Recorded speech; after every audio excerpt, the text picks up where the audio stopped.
on a une terre, disons rouge, on a une terre jaune ou alors marron. Et puis ici, on a pratiquement, bon, même si on l'a mouillé, c'était une terre, n'est-ce pas, pratiquement jaunâtre. Voilà, voilà. Alors on a pris toutes ces terres seulement sur notre zone ici. C'est pourquoi au départ on a dit l'écorce terrestre est faite de façon à ce que c'est pas nous qui l'avons mise, mais c'est Dieu. Et du coup, les gens qui analysent le sous-sol, ce sont les géotechniciens. C'est pourquoi, vous voyez, tout ce qu'on fait généralement ramène toujours la géotechnique et la présence du géotechnicien. Donc, la présence de M. Pandore. Maintenant, ce qu'on essaie de vous dire, c'est quoi? C'est que pour chaque type de terre que vous avez, après chaque couche que vous devez utiliser, le type de terre que vous prenez doit déterminer les résultats qu'on vous donne là, pour les proportions. Et maintenant, chaque proportion de terre est censée vous citer votre pourcentage qui va permettre le calcul final de vos analyses. D'où la lecture. Sauf que maintenant, pendant que vous lisez, il n'y a pas une formule standard que vous allez prendre pour aller à un endroit. Même si vous quittez, nous sommes là, vous quittez, vous allez seulement bien au centre, puis à 100 mètres là. Vous allez refaire, vous n'aurez pas les mêmes résultats que si vous avez fait ici. Voilà. Alors maintenant, ce qu'il faut savoir, c'est quoi? C'est que lorsque vous prenez les différentes couches de terre que vous prenez pour travailler, les résultats que vous avez vous permettent de prendre la terre à l'endroit où vous avez fait le prélèvement. Vous ne pouvez pas le faire, puis vous avez le résultat ici, vous pouvez faire le prélèvement ici. S'il est erroné, ça il faut déjà le savoir.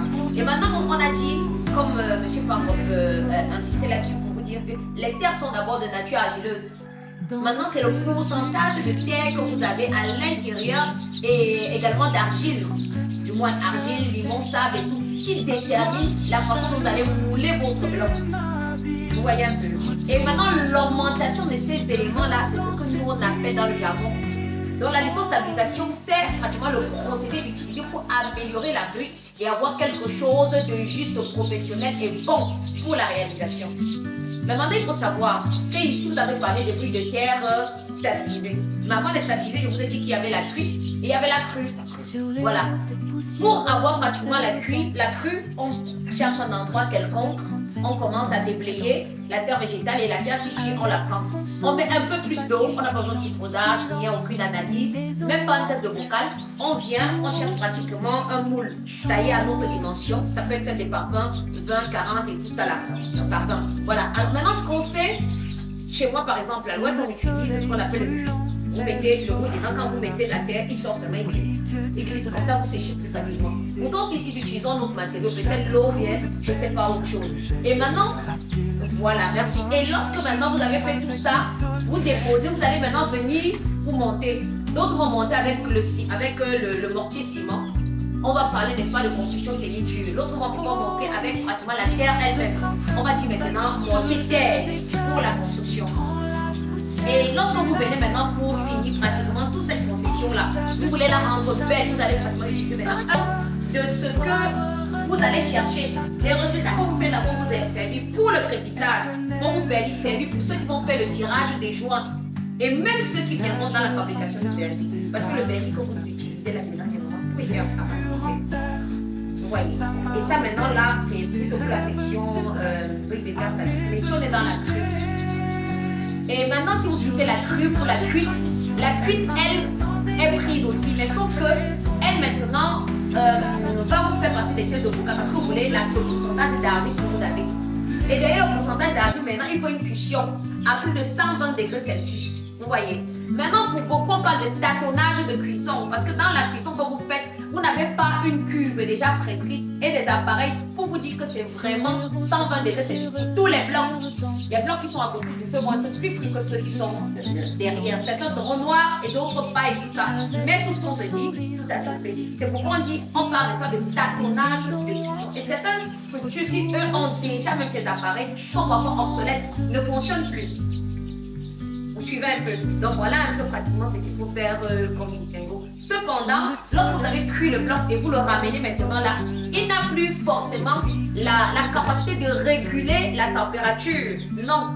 En ce moment, il joue plutôt, on va dire, il est comme un élément inerte que vous avez ramené dans la température. Donc vous avez pris un élément qui vivait, vous l'avez sorti de son contexte et vous l'avez rendu pratiquement inerte. Sauf qu'il est utile et il devient solide, il continue, n'est-ce pas, pour la construction.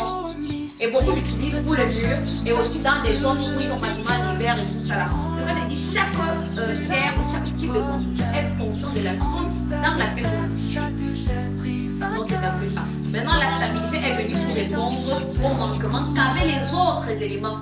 Seulement lorsque tu es dans l'optique de réduire les coûts de construction, il faudrait que la réduction de coûts accompagne également ton budget, la mise en œuvre et également garde les valeurs ancestrales et culturelles de la zone. Et généralement c'est ça. Donc voilà un peu. Si je veux que mon cachet, c'est une carte de politique, qu'est-ce que j'ai fait? Bon, par exemple, pour 50 équipes, bon, si tu descends, tu peux évaluer la méthodologie pour avoir la bon, c'est 50 équipes, fois pour fois. Si les 50 vous pouvez lâcher, vous pouvez faire dans la finance, de la sortie des canaux. Les 50 fois 8, fois de l'argent. Donc, 3 c'est la sortie de 400. On a 400 kg. Maintenant, comment repousser cette forme? C'est que vous avez la tête dans le bois,